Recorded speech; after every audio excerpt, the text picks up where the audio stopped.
Well, thank you for the opportunity to speak at such a great event. It's an absolute pleasure to be joining you all today. I'm Ed Birkin, Senior Consultant at H2 Gambling Capital, which is IGB's principal data partner. Our core business is providing data on the global gambling market, and the past few months has been very busy with forecasting the impact of the pandemic on the gambling sector. And today I want to share with you some of the key drivers from the betting industry and the impact the pandemic has had on betting activity. Our COVID tracker is updated weekly, built from the ground up, and tackling every jurisdiction and every product based on general movement restrictions, property closures, sporting cancellations, amongst other things. This is available to all our subscribers, but you can also keep up to date with our headline forecast by subscribing to the IGB H2 podcast right to the source on iTunes. So into the numbers a bit. Let's start off with the size of the industry. Just to clarify, our gross win forecasts are based on white and grey market activity only. That's to say, if an operator is licensed in any jurisdiction. What we don't take into account is any unlicensed or black market activity. On that basis, in 2019, if you include horse racing, the betting sector generated gross win of $71 billion, and sports betting, so excluding horse and dog racing, represented 55% of this, or just under $40 billion. To put this into context, the $71 billion total betting industry is 16% of the total global gambling market, but that does include lotteries. So it's still quite a meaningful sector. And clearly the lack of sports has been a big hit to a number of operators. In terms of the regional split, just under half of sports betting comes from Asia, the majority of which is in China and Japan. Again, this is for the white and grey market only and doesn't include any of the large Asian black market activity. And Europe accounts for almost 40% of betting gross win, with the nascent North American market accounting for only 6% of GGR. So how has the COVID pandemic impacted the betting market? Well, we now forecast total betting gross win for 2020 of $60 billion. So that's a 15% fall year on year compared to 2019. But if we look at what we forecast for 2020 at the start of the year, which is around $75 billion, that's a downgrade of over 20% for the year. Now, the downgrades are partly due to the suspension and cancellation of some of the sporting calendar, but also due to the closure of physical betting locations. So the impact on the land-based and online segments are very different. For the online segment, interactive betting GGR is down 10% compared to our forecast at the start of the year, whereas land-based betting GGR is down almost 30%, which is largely due to the closure of the physical premises. And if we dig a bit deeper, there's a big difference between horse racing and sports betting activity within this. Some form of horse racing activity continued throughout the lockdown, often behind closed doors, and therefore interactive racing GGR is only down 4% compared to our initial forecasts, whereas interactive sports betting GGR is down 16%. So that gives you an indication of the impact the pandemic had in terms of sports cancellations versus closures of betting premises. Next, I want to touch on the impact of the pandemic on the US sports betting market, given the interest in this at the moment. While the scale of the COVID downgrades has been largely similar across each region, if we look instead at year-on-year growth, North America is still forecast to return strong growth due to the opening of the US sports betting market. There was a big impact on March figures due to the cancellation of March Madness basketball. However, since then, the pandemic has taken place over the quieter sports betting periods of April, May, June, and July, which means the impact is a lot lower than it might otherwise have been. You can see the dark blue lines, which were our pre-COVID monthly forecasts. The middle line is on new 2020 forecast, and the right-hand line is 2019 figures. When the NFL season kicks off in September, our current expectation is there will still be some impact from the pandemic, but as you can see on the chart, we will still be seeing strong year-on-year growth. However, were there to be any interruption to the NFL season, this would materially impact our full-year US sports betting forecasts.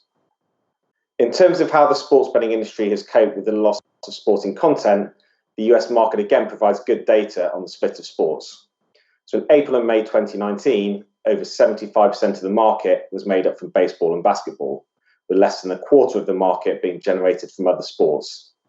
However, in the same period in 2020, less than 20% of handle came from baseball, basketball, or American football, with over 80% coming from minor sports. The majority of this was table tennis, MMA, minor soccer leagues, darts, and motor racing. If we look across to Europe, we've seen a similar pattern of activity, where the traditionally major betting activities have been replaced by minor sports such as table tennis and minor soccer leagues. I just want to touch upon virtual and esports for a moment. The chart I have here shows esports and virtual sports GGR as a percent of total sports betting GGR. The big talking point in betting during the pandemic has been the rise of esports and, to a lower extent, virtual betting. Without doubt, esports has had significant time in the spotlight with widespread media coverage over virtual Grand Prix, NBA 2K, and FIFA tournaments. However, it's still a very small part of the overall betting market. In 2020, we forecast esports to grow by 35% year on year, but this still only equates to 1.3% of the overall sports betting market. Although that does include land-based betting as well. So in terms of the online-only market, this equates to 3% of the online sports betting market.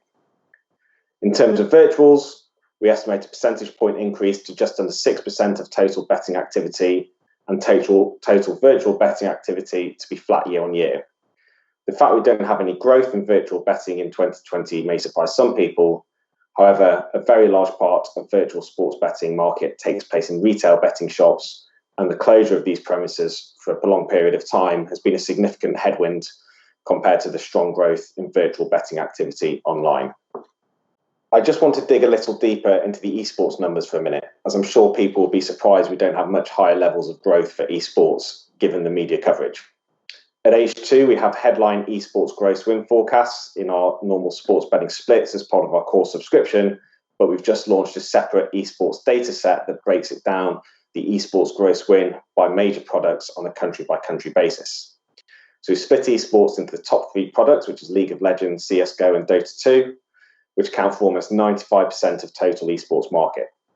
Other esports account for 5% of the market, and what we call video games of traditional sports, such as NBA 2K and FIFA, only account for 2% of the total esports market.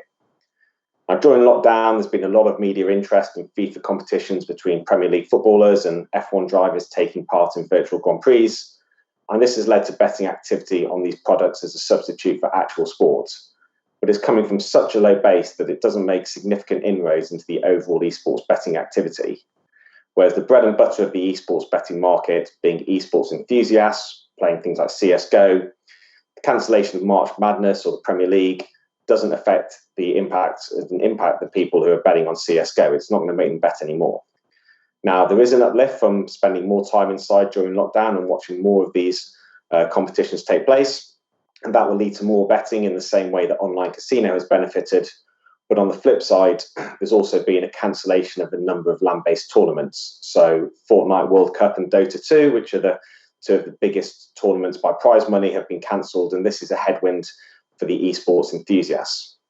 So likewise, growth being seen by traditional bookmakers that has esports as a tiny product pre-lockdown is very different to the growth being seen by esports-specific sportsbooks, whose customers are the esports enthusiasts. So when you dig down, you see a very different story than what you may believe from the media hype. So how has the restart of sports affected the market? Well, there's very little data out there yet about how much betting volumes have returned since the resumption of some of the major football leagues, but it's clearly been very good news for the bookmakers. However, we're still only at the start of the recovery, and a number of sports are still yet to return. For example, tennis is still a long way from having the plethora of matches that make it such a popular betting product. And there's still a number of retail betting closures, and with those that have reopened, having done so with limited functionality in some cases. But all of this is the short-term impact. What's the lasting impact, I think, is more important. If we look at the UK betting market over the last 50 years, you can see that there's some correlation with GDP growth. There have been a few peaks with gross win that aren't coupled with GDP, and they tend to be around new products or significant changes in technology, shift online, shift to mobile, acceleration in in-play. But one thing we've seen is during times of GDP declines and shocks to the financial market, the betting gross win has declined. And over time, the declines in this betting gross win have amplified with the declines in GDP. Obviously, there's a significant GDP drop this year and a significant rebound in 2021. But over the next couple of years, GDP forecasts are now forecast to be lower than they were before the pandemic, and this is likely to impact betting activity going forward. So the two main changes to our forecasts are an overall reduction in betting gross win and a shift to online. Total betting activity forecasts are now 4% lower in 2021 onwards, which, to put into context, is about $3.5 billion lower gross win each year than we had forecast before the pandemic. This is driven by high single-digit decline in retail sports betting activity, partially offset by slightly higher forecasts in the online market. What this means is the proportion of activity moving online has accelerated, and by 2024, we now have forecast the proportion of betting activity online to be 3% higher than we had previously, so around 50% of the market by 2024. So a few final thoughts on the impact of the pandemic. In the short term, the impact is the resumption of sports. After a long break, what's the form of the football teams going to be like? Does the form earlier in the season matter, or is this like a new season? Then there's also the fact there's no crowds. Initial analysis of the Bundesliga suggested that home advantage has been wiped out. How do operators take this into account in their pricing, and do customers take this into account? In the medium term, the need for tax will lead to an expansion in betting.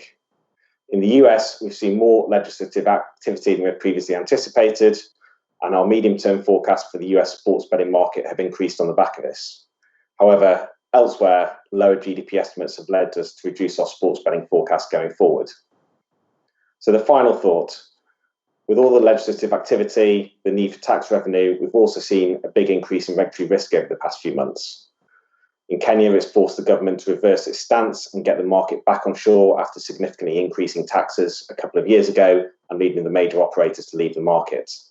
So the big threat, or the big opportunity for the sector, is how it can legitimately address regulators' concerns, how it can take advantage of the need for tax revenues and convince regulators if they take too much of an aggressive stance, it will be to the detriment of the legal markets and operators overall. Well, I hope that's been informative. Thank you very much for listening, and I'll be around in a few moments for live Q&A where hopefully I can answer any questions that come out of this.